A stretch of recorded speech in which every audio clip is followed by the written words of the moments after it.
recently in a writ petition filed by Malabiga Bhattacharjee against the Internal Complaints Committee of Vivekananda College and others, the Calcutta High Court held that a complaint on sexual harassment is maintainable even though both the petitioner and the respondent are of the same gender.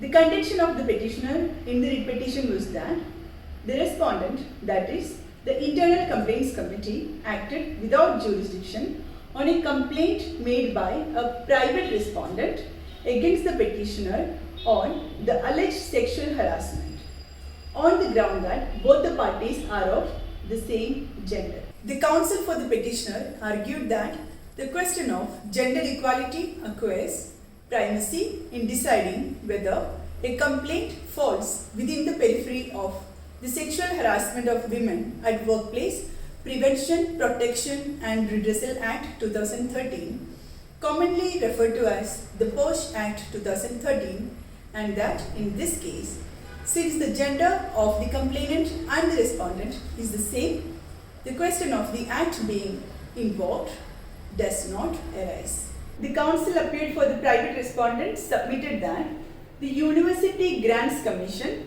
Prevention, Prohibition and Redressal of Sexual Harassment of Women Employees and Students in Higher Educational Institutions Regulation 2015 were broad enough to encompass respondents of all genders, implicitly meaning that the gender of the complainant and the respondents can very well be the same, in order to attract the rigors of the regulations which governed the parties in this case as well.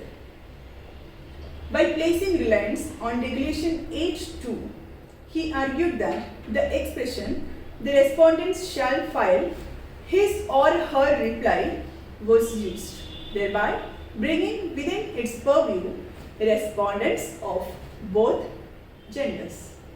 He further submitted that the definition of respondent in Section 2M of the 2013 Act contemplates a person as a respondent clearly indicates that the same gender allegations can also be entertained under the 2013 Act.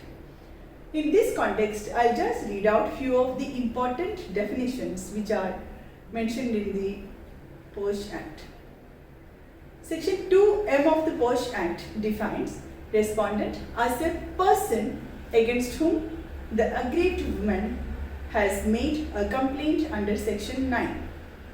Section 2N of the POSH Act defines sexual harassment that it includes any one or more of the following unwelcoming acts or behavior, whether directly or by implications, namely physical contact and advances, or a demand or request to sexual favors, or making sexually colored remarks, or showing pornography, or any other unwelcoming physical, verbal or non-verbal conduct of sexual nature.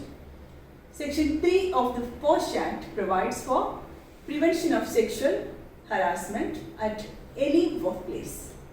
Section 3(2) of the Act provides certain circumstances amongst other circumstances if it occurs or is present in relation to or connected with any act or behavior of sexual harassment that may amount to sexual harassment, namely implied or explicit promise of preferential treatment in her employment, or implied or explicit threat about her present or future employment, etc.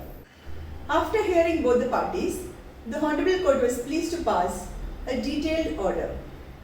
I will just mention only about the operative part of the order.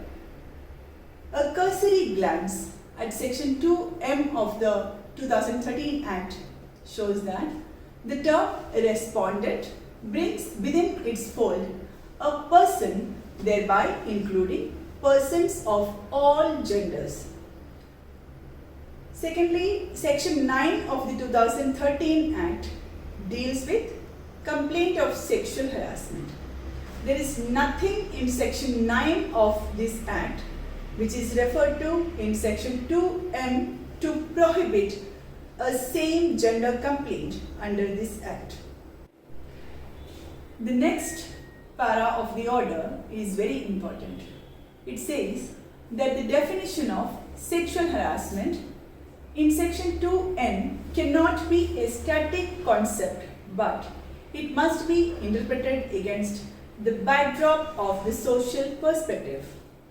Sexual harassment, as contemplated in the 2013 Act, thus has to pertain to the dignity of a person which relates to his or her gender and sexuality, which does not mean that any person of the same gender cannot hurt the modesty or dignity as envisaged by the 2013 Act.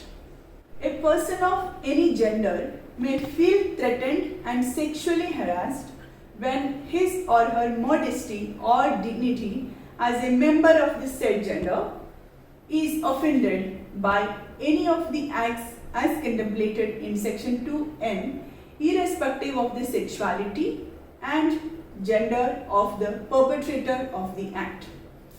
If section 3(2) is looked into, it is seen that the acts contemplated therein can be perpetrated by the members of any gender, even interse. The operative part of the order concludes like this.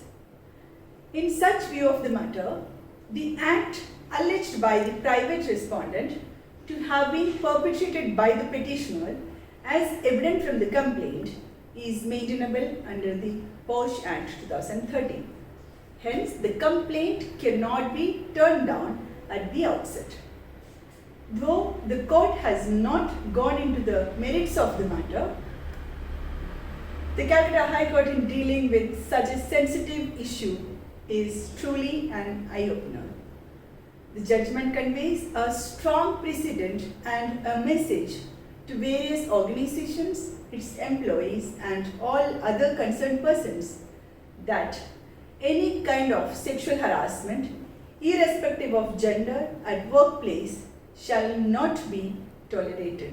I would like to conclude by stating that as per the POSH Act and the judgment passed by the Calcutta High Court, POSH Act applies even in cases where a woman is being harassed by another woman at workplace. The gender of the perpetrator can be anyone. However, the Act clarifies that the complainant has to be a woman. Thank you very much.